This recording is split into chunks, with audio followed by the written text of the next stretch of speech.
Hello and welcome to TelecomTV. I'm Martin Warwick and I'm talking with David de Klerck, who is Associate Director, Carrier Product and Strategy, quite a mouthful, Europe for Verizon. David, welcome. Thanks for talking to us. Begin with this. What do you think, or what can you tell us about zero-touch automation? What is it? How does it work? Well, it's a simple question, maybe a difficult answer, but think of it like as plug and play. So I think it has a dual benefit for the end customer. So the first benefit, obviously, if you talk about zero touch, it means he doesn't need to touch anything. So it hides the complexity of the setup of the network. It hides the complexity of all the provisioning work that possibly needs to happen in a network. So in that way, the customer can obviously concentrate on his core business. And secondly, it goes fast.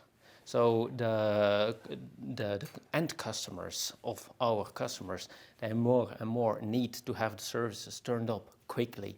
Like take the example, for example, when you order a taxi with Uber, when you want to have cloud services provision, you want to have them in minutes, not in days. So zero-touch provisioning brings also speed into getting your services delivered.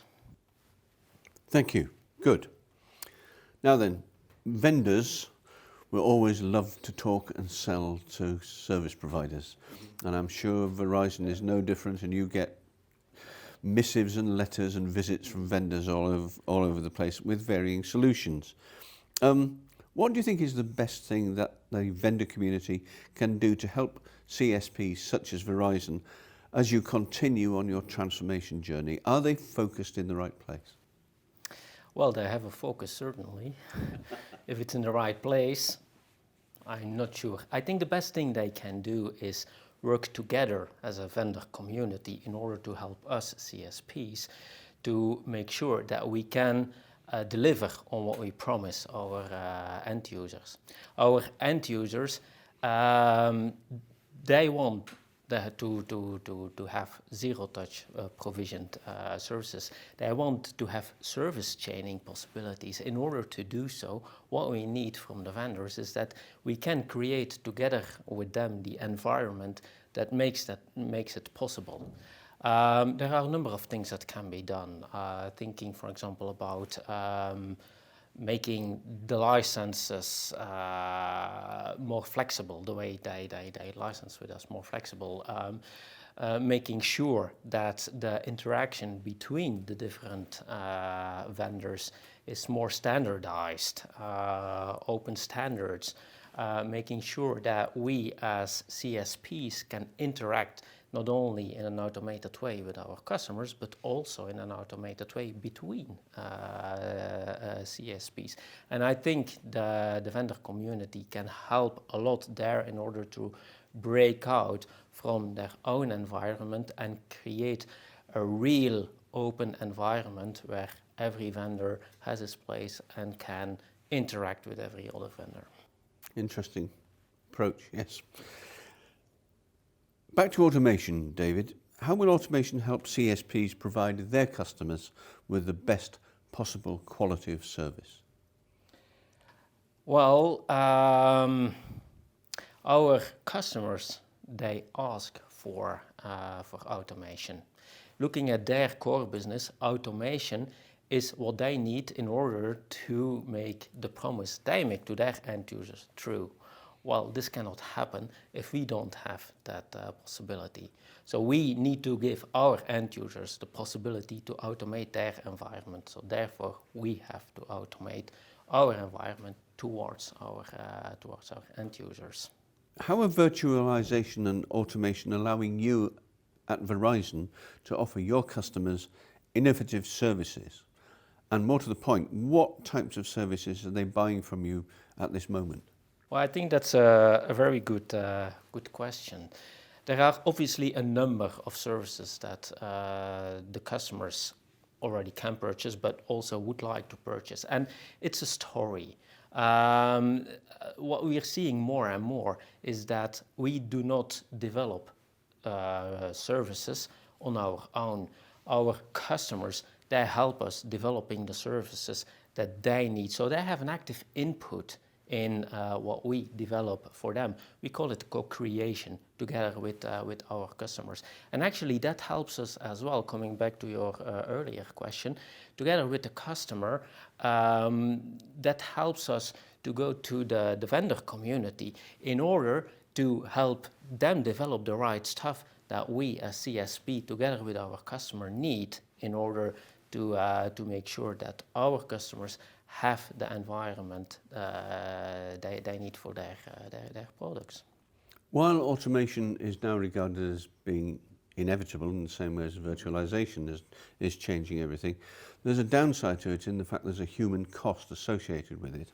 And that applies in the operational sense and in terms of cultural challenges within CSPs as a result of jobs being taken and automation removing the need for as many human beings to be in the organization.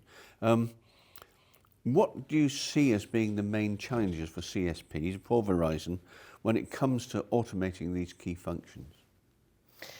I think there are a couple of challenges. So first of all, on the commercial side, this automation will inevitably bring new types of, for example, SLAs that we have to contract with our customers, but also between CSPs. Secondly, we are not implementing this in a greenfield environment. So we have an existing infrastructure, we have an existing end-to-end flow, and the automated world and the non-automated world will coexist for still some years to come. So on the commercialization part, I think there are some challenges that we're working on. Now, referring to the human cost that you just mentioned, I wouldn't see that as a cost. I would rather see that as an opportunity or a challenge. And this is not new.